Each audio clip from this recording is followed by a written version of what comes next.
Amados, Romanos capítulo 8, verso 33. Quem tentará acusação contra os eleitos de Deus? É Deus quem os justifica? Quem os condenará? É Cristo Jesus, quem morreu, ou antes, quem ressuscitou e está à direita de Deus e também intercede por nós. Quem nos separará do amor de Cristo? Será tribulação, ou angústia, ou perseguição, ou fome, ou nudez, ou perigo, ou espada? Como está escrito, por amor de ti, somos entregues à morte o dia todo. Fomos considerados como ovelhas para o matadouro. Em todas estas coisas, porém, somos mais que vencedores por meio daquele que nos amou. Porque eu estou bem certo de que nem a morte, nem a vida, nem os anjos, nem os principados, nem as coisas do presente, nem do porvir, nem os poderes, nem a altura, nem profundidade, nem qualquer outra criatura separar-nos-á do amor de Deus que está em Cristo Jesus, nosso Senhor. Amados, ao longo do mês nós conversamos sobre o plano de Deus para nós, o plano de Deus para você, e dialogamos a respeito da seleção das seleções, como fomos escolhidos por Deus. Conversamos também sobre a nossa equipe, sobre como fomos chamados para sermos, um corpo, uma equipe, um grupo que serve a Deus. Domingo passado conversamos sobre o plano de Deus, que é exatamente sermos instrumentos dele para a proclamação da vida em Cristo Jesus. E hoje vamos conversar, finalizando aí esse mês, sobre a vitória que temos em Cristo, sobre como esse jogo já está vencido. Eu não sei quem aqui assistiu o jogo da seleção brasileira no sábado, na sexta. Eu assisti o segundo tempo. O primeiro tempo não assisti por problemas técnicos na minha televisão, mas se eu colocasse o jogo aqui agora, alguém ia ficar com medo de que o Brasil não ganhasse ou não? Não, todo mundo já sabe o resultado, né? Não tem mais surpresa. Eu não sou muito de futebol, não costumo me envolver muito, mas eu confesso que estava meio angustiado, porque o Brasil tentava marcar um gol, e os caras defendiam todas, até que de repente o sujeito chuta lá e faz o gol. Eu confesso que eu peguei e dei um gol, sabe? Saiu assim aquele ufa, gol, né? E estava naquela angústia, porque estava empatando o jogo e o Brasil não ganhava de jeito nenhum. Então eu estava angustiado.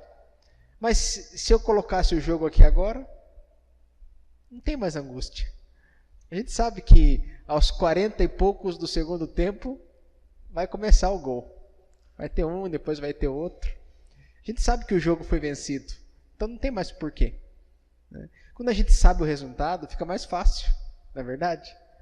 Quando a gente sabe o resultado, fica mais tranquilo a gente jogar o jogo da vida.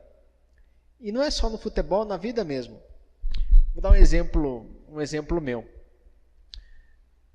Teve um campeonato aqui perto, um campeonato de jiu-jitsu, e eu me inscrevi. Eu cheguei lá, na minha categoria não tinha ninguém. Não tinha ninguém na minha categoria. Na categoria de baixo, que é até 64 quilos, tinha um sujeito. E na categoria de cima, até 82 quilos, tinha outro sujeito. E eu estava no meio. Para baixo, tinha um mais leve, 6 quilos a menos. Para cima, tinha um mais pesado, 6 quilos a mais. E eu podia escolher entre um e outro. Adivinha qual que eu escolhi? Como vocês sabem? Eu já contei essa história? Poxa, mas não é a lógica eu escolher o mais leve? A lógica é eu escolher o mais leve. Só que tem um efeito aí. Em Ariquemes, eu já tinha lutado contra o sujeito que era o mais pesado. E já tinha ganhado dele uma vez. Então, na onde eu fui, já lutei com o sujeito, já ganhei uma vez. Quem ganha uma, ganha duas. Então, fui naquilo que eu já mais ou menos sabia o resultado. O que aconteceu? Ganhei. Você já ia falar, perdeu, né? Ganhei. Quer dizer, já tinha uma noção. Já tinha mais ou menos, não era mais surpresa. Então, quando a gente sabe mais ou menos o resultado, fica mais fácil a gente prosseguir. Imagina se a gente tivesse o resultado para um monte de coisa na vida. Se eu fosse fazer um negócio e já soubesse o resultado. Se eu fosse casar e já soubesse que ia ser feliz para sempre. Se eu fosse, imagine, se a gente tivesse condições de olhar e já saber o resultado de todas as coisas, com certeza seria muito mais fácil. Porém, a gente não sabe, né? Não sabe o que vai acontecer hoje. Não sabe o que vai acontecer amanhã. A gente não sabe quais serão os resultados das nossas lutas e batalhas. Mas existe algo que nós já sabemos o resultado. Nós sabemos que, por mais que as lutas estejam diante de nós e o jogo da vida precise ser jogado, em Cristo Jesus, a Bíblia diz que nós somos mais que vencedores. De acordo com o texto que nós lemos aí, de Romanos capítulo 8. O apóstolo Paulo, dirigido pelo Espírito, nos assegura essa verdade. Tem uma frase de um sujeito que eu achei bem interessante, que ele fala: um vencedor é aquele sujeito que se levanta e vai atrás das oportunidades que tanto deseja, e se não as encontra, ele as cria. Bom, essa frase é bem humanista, é verdade, porém, nós entendemos que existe um Criador, né, que nos criou e que, acima de tudo, cria a vida que nós vivemos. E também cria todas as oportunidades que precisamos para vencer. Por mais que às vezes não consigamos criar as oportunidades para que a gente alcance vitória, nós cremos num Deus que já criou. Nós cremos num Deus que já agiu e já atuou na realidade humana para que nós pudéssemos vencer, pudéssemos alcançar a vitória que tanto nós precisamos. E quem é que não gosta de vencer? Né? Todos nós queremos vencer, todos nós queremos ter uma vida vitoriosa. Todos nós queremos ter uma carreira, um emprego que nos conceda a vitória. Todos nós queremos ter relacionamentos vitoriosos. Todos nós queremos ter uma vida espiritual, uma espiritualidade vitoriosa. Todos nós queremos que os nossos filhos sejam vitoriosos. Enfim, a vitória é algo que quase que nos fascina. É fascinante. Porém, nós não temos controle sobre todas as coisas. E por mais que o Bernard Shaw tenha sido bem intencionado, essa capacidade de criar, por mais que às vezes nos esforcemos, escorre pelos nossos dedos. E muitas vezes o que sobra para nós não é a capacidade de criar, mas é a capacidade de crer num Deus que cria todas as coisas, inclusive as oportunidades. Agora tem aí o texto que nós lemos, né? Depois, o Romanos 8, 31 e 39. Na terça-feira a gente vai debater um pouquinho mais sobre ele. E agora,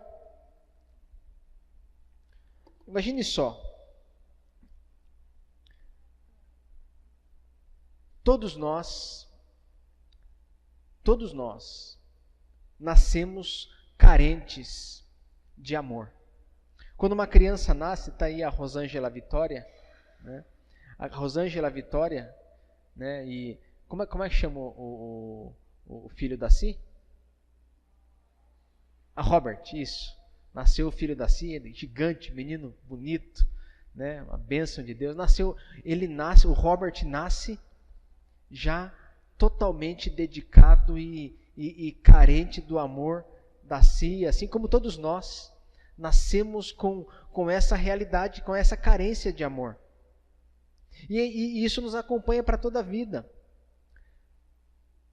Todos nós acalentamos essa carência, essa necessidade de amor. Nós queremos ser amados e de repente, amados, na virada da história da vida, muitas das nossas escolhas, muitas das nossas falhas, muitos dos nossos empreendimentos, eles se desenvolvem e eles acontecem justamente porque nós desejávamos o amor. Queríamos ser amados, queríamos experimentar a realidade do amor. Quantos erros, às vezes, nós não cometemos justamente porque somos carentes. E fica muito mais fácil caminhar por essa vida quando a gente tem uma perspectiva muito clara de que nós somos amados, de que não existe nada, não existe absolutamente nem espada, nem fome, nem nudez, nem coisas do presente, do porvir, não existe principado, não existe potestade, não existe nenhuma esfera espiritual, demoníaca ou celestial que pode nos separar do amor de Deus que recebemos em Cristo Jesus. Se existe uma verdade que não pode ser mudada, é uma verdade brutal de que nós somos amados por Deus acima de tudo, aquele que não poupou o seu próprio filho, diz o texto, porventura não nos dará com ele todas as coisas. Ou seja, amados, nós, eu, você, todos nós somos um alvo total do amor de Deus. Ainda que eu não tenha sido amado como talvez eu gostaria de ter sido, ainda que você já tenha se frustrado por conta das vezes que você se sentiu carente, todas as vezes que nós somos rejeitados, todas as vezes que nós somos colocados de lado, todas as vezes que nós nos sentimos humilhados, desamparados até, todas as vezes que nós, com lágrimas nos olhos, nos lembramos do quanto gostaríamos de sermos cercados de carinho e de amor e não fomos. E nós vamos para a vida carregando essa carência e perdemos a perspectiva de que não importa o quanto no plano humano nós sejamos rejeitados de alguma forma, em Deus nós somos amados. Pode ver como as pessoas gostam de assistir um bom filme de amor, de romance, não é verdade? Você vai assistir lá, me ajudem a lembrar de um filme de romance aí, Um Amor para Recordar. Aquele filme é bonitinho, né? O amor é como o vento. Tem uma cena assim, né? Quem assistiu, o amor é como o vento. Os mais emotivos aí não choram, as lágrimas saltam dos olhos, né? Depois você vai assistir um outro filme, aquele que inclusive parece que vai ter um remake aí, o Titanic, né? O Titanic. É um filme de amor, né? A gente se emociona, a gente gosta de assistir filmes assim, as mulheres ainda mais, os homens também, mas eles não dão o braço a torcer para não parecer mais sensíveis. Mas percebam, amados, que quantos seres humanos gostam de ver histórias de amor, de conhecer histórias de amor, de viver histórias de amor, e às vezes não percebem que a maior história de amor de todas, e a história que nós encontramos em Cristo Jesus, é a exata história de um Deus que ama de tal maneira que entrega o seu Filho, que entrega Jesus. Essa é a história de amor, essa é a nossa história de amor. Essa é a nossa história de amor. Nós somos amados. E é isso que vai contar no final. Tem uma palestra que o Brennan Manning profere. Brennan Manning é o autor daquele livro, O Evangelho Maltrapilho, e ele fala assim: um dia talvez Deus nos pergunte, e Ele não vai nos perguntar o quantas pessoas nós evangelizamos, como nós discipulamos os nossos filhos, quantas vezes nós fomos à igreja. Talvez não seja nenhuma dessas perguntas. Talvez a única pergunta que Deus nos faça é: você creu no meu amor por ti? E deixou esse amor moldar a sua vida?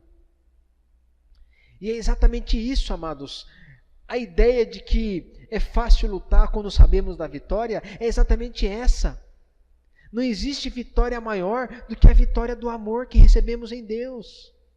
A vitória do amor que nos é legada pelo sacrifício vicário de Jesus. E isso deveria encher os nossos pulmões de oxigênio para que nós pudéssemos encarar a vida de uma outra forma. Encarar os desafios, as lutas, as dificuldades, as rejeições, as vitórias, os dilemas, os problemas, as tribulações, encarar tudo isso de frente, mas com uma outra perspectiva. Uma perspectiva daquele que já foi agraciado, envolvido, amparado, abraçado pelo amor de Deus.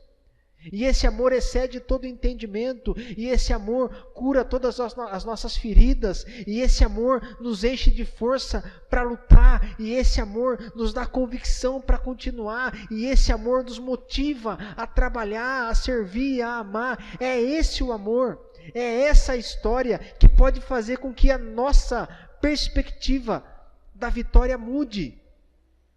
E é por isso que você é vitorioso. Você não é vitorioso, nós não somos vitoriosos pelo fato de sermos pessoas bem-sucedidas, pelo fato de sermos pessoas cheias de dinheiro, pelo fato de termos saúde ou não, pelo fato de termos relacionamentos invejáveis ou não, pelo fato de sermos pessoas belas ou não. Nós somos vitoriosos pelo fato de que compreendemos e nos rendemos a esse amor que está em Deus, esse amor que encontramos em Jesus. Não existe vitória maior do que essa. Não existe uma compreensão que possa mudar a perspectiva pela qual nós enxergamos o mundo.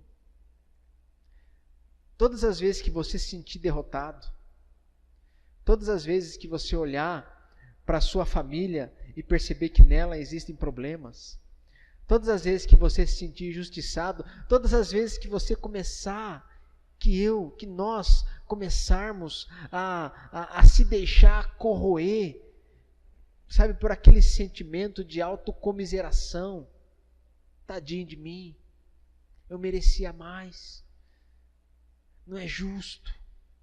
As pessoas são tão felizes e eu não. As pessoas se dão tão bem e eu só me dou mal. Todas as vezes que a gente começar, sabe, a olhar no espelho e falar, puxa, eu sou um derrotado. Eu tenho um emprego que é uma droga. Os meus relacionamentos são uma droga. Quer saber? A minha vida é uma droga. Todas as vezes que você for tentado a fazer isso, lembre-se de que em Cristo nós somos mais que vencedores. Lembre-se que aquele que não poupou o seu próprio filho, porventura, não nos dará com ele todas as outras coisas. Lembre-se que não existe nada no céu, na terra, fome, espada, nudez, principados, potestades, nada poderá separar você do amor em Cristo Jesus. Absolutamente nada. E absolutamente ninguém poderá apontar o dedo para você e te condenar. A única pessoa que talvez poderia fazer isso era Cristo. Mas Ele não fez. Pelo contrário, Ele abriu os braços para você e lhe disse, venha, venha, venha e aprenda de mim. Porque eu sou manso e humilde de coração. Venha que eu quero compartilhar o meu fardo. Aliás, eu quero que você dê o seu fardo para eu carregar. Porque o meu jugo é leve e o meu fardo é suave. Venha você que está cansado e sobrecarregado, porque eu vou aliviar você. Venha porque eu te amo. O único ser nesse universo que poderia nos condenar era este, mas Ele não condenou. Então, meu querido, se alguém te aponta o dedo para você, para te condenar, se alguém de repente julga você de forma injusta, ou se às vezes você mesmo faz isso, porque muitas vezes a gente faz isso com a gente mesmo. Nós nos julgamos. Não faça isso. Porque todas as vezes que nós fazemos isso, nós estamos humanamente, Não temos poder para isso. Mas humanamente diminuindo o sacrifício, o amor, o legado que temos em Cristo Jesus.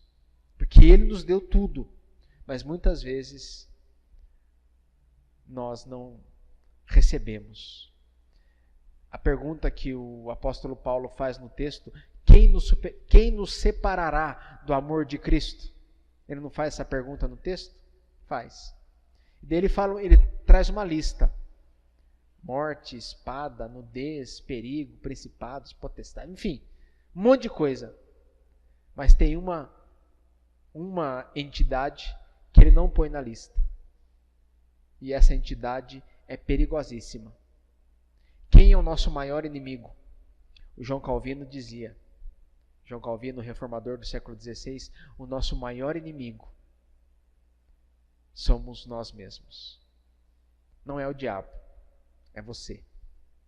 Então talvez o único ente que pode não separar, mas que pode embaçar a compreensão desse amor é você mesmo. É você que vai se afastando. É você que vai se tornando recluso. É você que vai se enfiando numa caverna, igual Elias. Lembra? O Elias que se enfiou na caverna, choramingando. Oh, todos morreram. Todos os profetas do Senhor morreram, só sobrou eu. E ainda a Jezabel quer me matar, Senhor. Então eu vou me enfiar nessa caverna e morrer. Às vezes nós nos enfiamos em cavernas e queremos deixar esse amor para lá. Mas isso não pode acontecer. Porque é exatamente nesse amor em Cristo Jesus que nós ganhamos as ferramentas para vencer as lutas que nós temos hoje em dia. Você quer saber de uma coisa?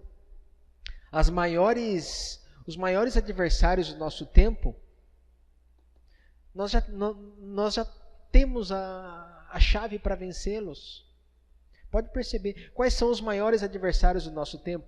Por que as pessoas mais sofrem hoje?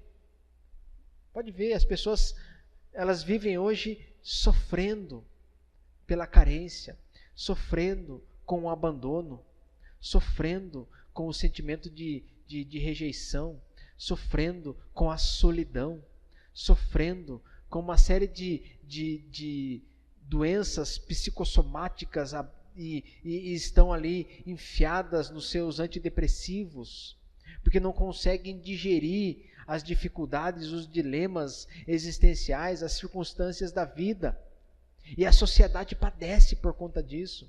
As pessoas estão cada vez mais solitárias, as pessoas estão cada vez mais reclusas, as pessoas estão cada vez mais tristes, as pessoas estão cada vez mais dominadas pela tecnologia. As tecnologias, elas aproximam as pessoas que estão longe e separam aquelas que estão perto. Tudo isso faz com que nós vivamos, com que a gente viva numa sociedade doente. Uma série de inimigos vorazes, que não respeitam classe social, condição financeira, nível intelectual. As pessoas estão sendo devoradas, as famílias estão sendo devoradas por inimigos brutais, que estão à solta aí no nosso tempo, que se chama hoje. Mas, em Cristo Jesus, nós ganhamos ferramentas para enfrentar esses inimigos e já vencemos eles. Crente não fica sozinho. Crente, ele só é solitário se ele quiser, porque é só ele sair de casa e ele vem num culto como esse e ele vai encontrar um monte de gente para abraçar ele. Crente não é aquele sujeito que vai ficar choramingando porque não é amado, porque ainda que ele se sinta assim, o pastor chama ele de amado. Ô, meu amado! E ele é mesmo.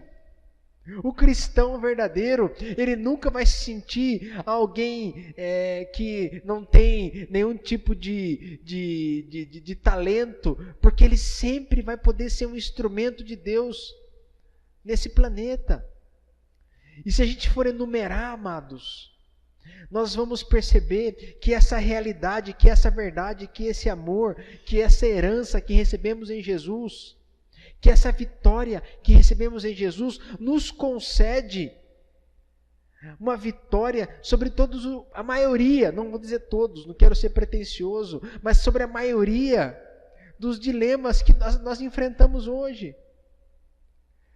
A maioria das pessoas, às vezes as pessoas vêm conversar comigo, não aqui na igreja, mas na vida, lá, alguma pessoa da academia, ou alguém, enfim, que eu conheço, e a gente vai percebendo que como, né, os dilemas, eles poderiam ser muito mais facilmente resolvidos se simplesmente a pessoa se rendesse ao amor de Cristo. Seria tão mais fácil, tão mais simples. Claro que a gente não tem essa capacidade, quisera eu ter essa capacidade de chegar, colocar a mão na cabeça de alguém e falar, a partir de agora você é cristão, você está em Cristo. Seria tão fácil, né? A gente não pode fazer isso, é o Espírito de Deus que faz isso, mas muitas vezes quanto sofrimento é experimentado simplesmente pela ausência dessa compreensão de que em Cristo somos mais que vencedores. Agora, a pergunta que eu gostaria de fazer para vocês: o que é isso? Mais que vencer. O que é vencer? É uma coisa. O que para nós é vencedor? Vencedor é o Silvio Santos. Oi, né? Por que ele é um vencedor? Porque ele era um camelô e hoje é um multimilionário. Ele é um vencedor. Vencedor é o como é que chama aquele corredor lá? O corredor, o Bolt, mas tem um nome antes, né? Usain Bolt. Ele é um vencedor.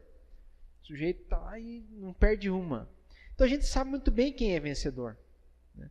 Nós temos aí na nossa mente já um estereótipo daquele que vence. É simples. Quem vence está no pódio. Quem perde não está no pódio, né? Quando chegar a final da Copa do Mundo, né? O vencedor é quem levantar a taça, não é verdade? Quem foi o vencedor da Copa do Mundo, da última que teve? A Alemanha. E quem foi o vice? Argentina, né?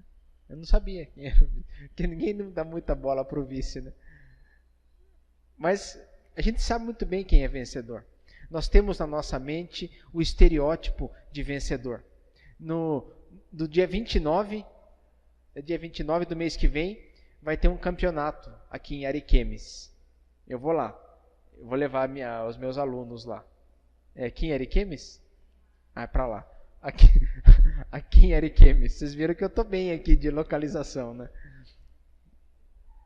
Eu vou chegar aqui. Gente, quero compartilhar com vocês as minhas vitórias.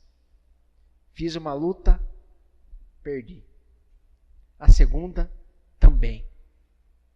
E a terceira, nem consegui lutar, porque estava machucado da segunda. Mas eu sou um vencedor.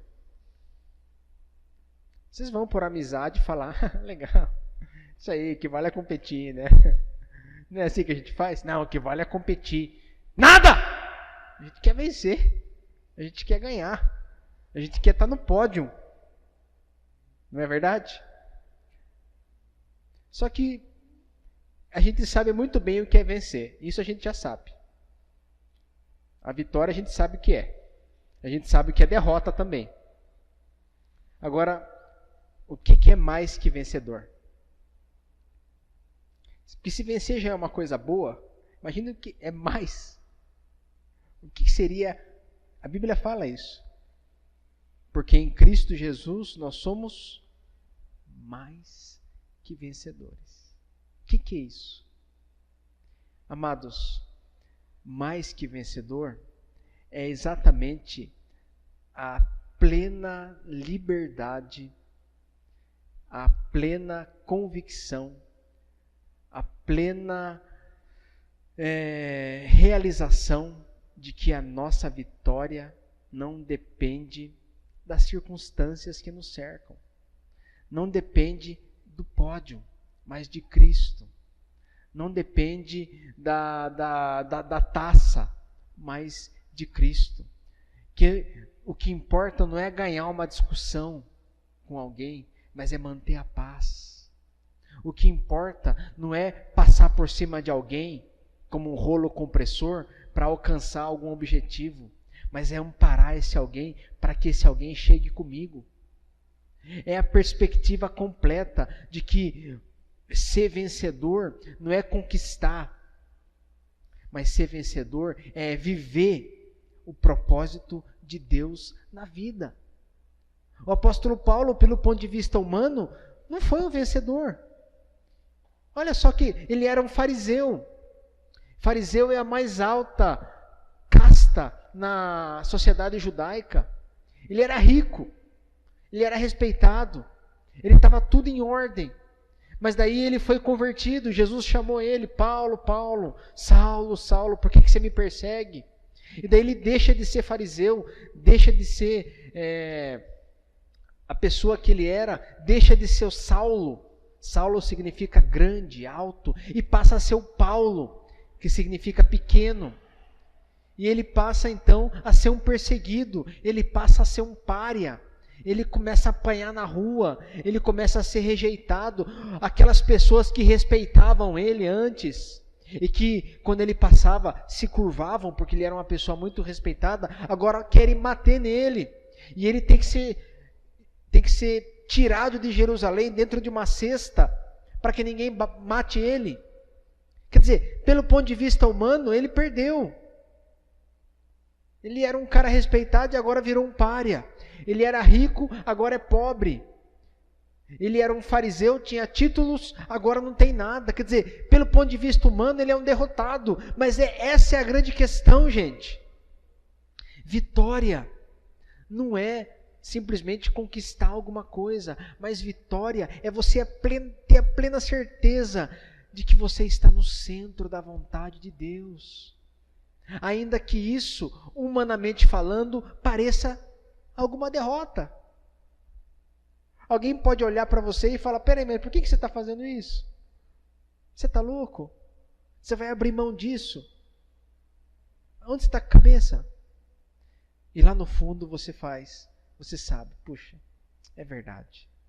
Mas por causa de Jesus, por amor de Jesus, o meu coração está tão em paz, em Cristo Jesus, por conta disso. E daí você passa a perceber o que é ser mais que vencedor. Mais que vencedor é exatamente isso.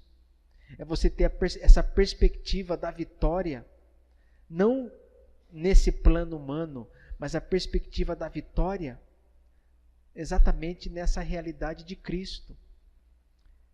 A vitória em Cristo, a vitória por Cristo, a vitória por meio de Cristo, ainda que, pelo ponto de vista humano, alguém te diga que você é um derrotado. Mas na virada da história, quando todas as vitórias se tornarem refúgio, quando todas as medalhas apodrecerem, quando todo o dinheiro não servir para mais nada, quando todos os bens também não servirão para mais nada, quando tudo secar e nada mais valer a pena, sabe o que vai ficar? Sabe o que vai valer a pena? É a vitória que você recebeu em Cristo. É a vitória que vence o mundo, a nossa fé. E você é esse vitorioso. Você é esse vitorioso. E se você, às vezes, por alguma circunstância, por alguma realidade, por alguma, enfim, se sente perdedor, eu desafio você a fazer uma autoanálise. Desafio você a olhar para a sua realidade. Desafio você a tentar perceber a vitória presente na sua derrota. Porque muitas vezes, na nossa derrota, grandes vitórias estão ocultas. O apóstolo Paulo fala sobre isso. Ele diz, quando estou fraco, aí é que estou forte. Por quê? Porque o poder de Deus se aperfeiçoa na fraqueza. Então, amados, mais que vencedor é ter a certeza de que a vontade de Deus está se cumprindo na minha vida.